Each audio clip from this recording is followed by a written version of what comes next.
el mal, como hizo Cristo en la cruz. Cuando Jesucristo estuvo en la cruz, cuando fue crucificado, el enemigo pensó que lo había derrotado. Pero fue puesto públicamente Jesucristo ante toda la congregación, de todas las personas que estaban allí. Pero el enemigo pensó que había derrotado a Cristo, y resulta que Cristo lo expuso al enemigo. Y lo expuso en la cruz. Y dice la palabra que llevó cautiva la cautividad.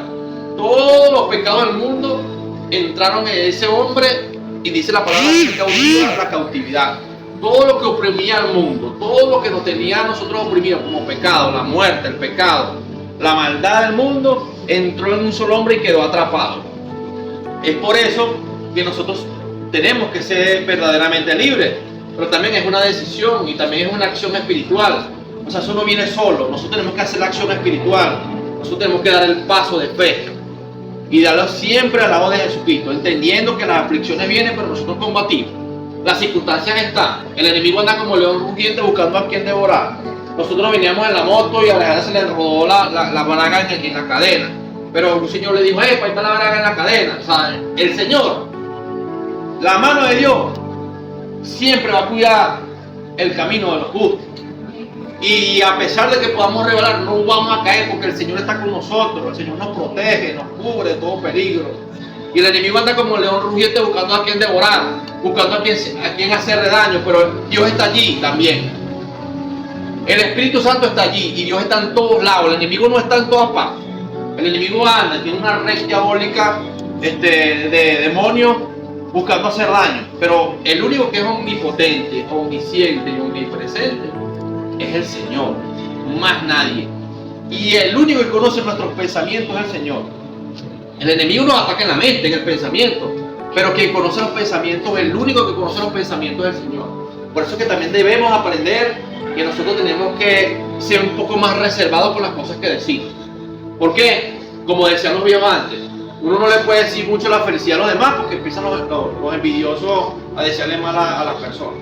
No, siempre nos cubrimos con la sangre de Jesucristo, siempre estamos con su agua y esa sangre que brotó de su costado pidiendo limpieza y purificación, que toda esa inmundicia que puede estar a nuestro alrededor salga en el poderoso nombre de Jesucristo. Hoy damos gracias a Dios por todas las cosas, por las buenas, inclusive por las malas, porque de eso malo que ocurre nosotros aprendemos, porque el Señor en su sabiduría nos muestra, en sus misterios, en su palabra, qué es lo que debemos hacer nosotros y cómo vencemos nosotros gracias a la obediencia del Señor.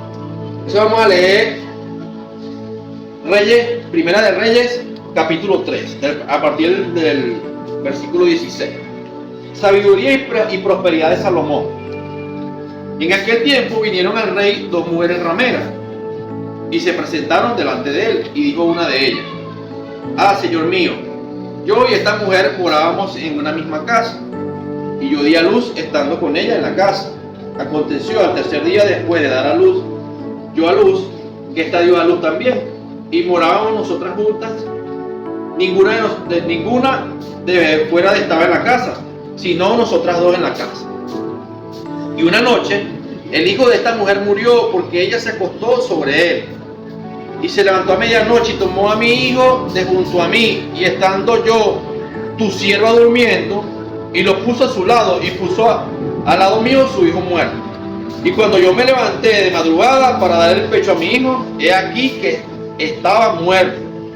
Pero lo observé por la mañana y vi que no era mi hijo, el que yo había dado a luz. Entonces la otra mujer dijo: no, mi hijo es el que vive y tu hijo es el muerto. Y la otra volvió a decir: no, tu hijo es el muerto y mi hijo es el que vive. Así hablaban delante del rey. El rey entonces dijo: esta dice: mi hijo es el que vive y tu hijo es el muerto. Y la otra dice: no, mas el tuyo es el muerto y mi hijo es el que vive. Y dijo el rey: traedme una espada. Y trajeron al rey una espada. Enseguida el rey dijo: partí por medio al niño en vivo.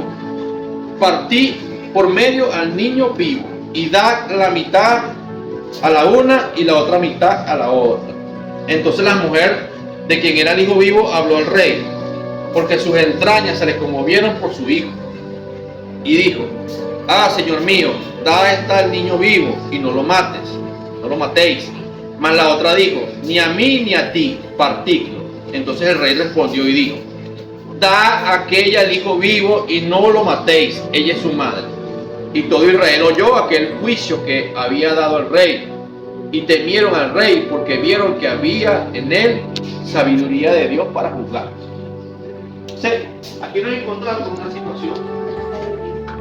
Como ustedes saben, el Señor es un juez. Él dice la palabra que él vendrá un día a juzgar las naciones, pero también va a venir a juzgar a las personas. Entonces el rey es como decir, es el que representa, en este caso David, Salomón, representaban al reino de Dios en la tierra, porque eran reyes puestos por el Señor allí.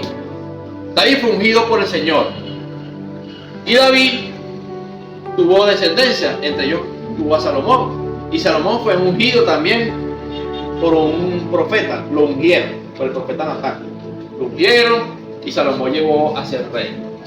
Salomón, dice la palabra, que un día se le apareció el Señor en sueño, y el Señor le dijo: Salomón, pide lo que tú quieras, y él le pidió sabiduría al Señor, y el Señor le dijo: como me has pedido sabiduría, también te daré riquezas. Entonces era un hombre que tenía mucha sabiduría, pero también tenía muchas riquezas, porque era un reino próspero. Y dice la palabra que como David cumplió, su descendencia siempre se sentaría en el trono. ¿Por qué? Porque David fue obediente. Cuando tú eres obediente, tú recibes la bendición, pero también tu descendencia, porque Dios cumple su promesa. No es un acuerdo, no es un trato con el hombre, es un trato y un acuerdo con el Señor, y el Señor cumple. Cuando tú le cumples al Señor, el Señor viene y trae las bendiciones a ti y a tu familia. No hay que ver lo que el mundo te ofrece, no hay que ver lo que el enemigo te ofrece. Quizás las circunstancias no favorecen, quizás hay problemas, quizás hay dificultades, hay enfermedades, quizás hay crisis, pero hay un trato con el Señor, y el trato con el Señor es en fe, y el trato con el Señor es en confianza, y el trato con el Señor es en intimidad con el Señor. Entonces el Señor cumplió con David y lo sentó en el trono, pero también sentó a su hijo y la descendencia de ellos. Y dice la palabra que un día vendrá un solo pastor y una sola iglesia. ¿Y quién es la descendencia de él? Cristo, que se va a sentar en ese trono y va a gobernar para la eternidad.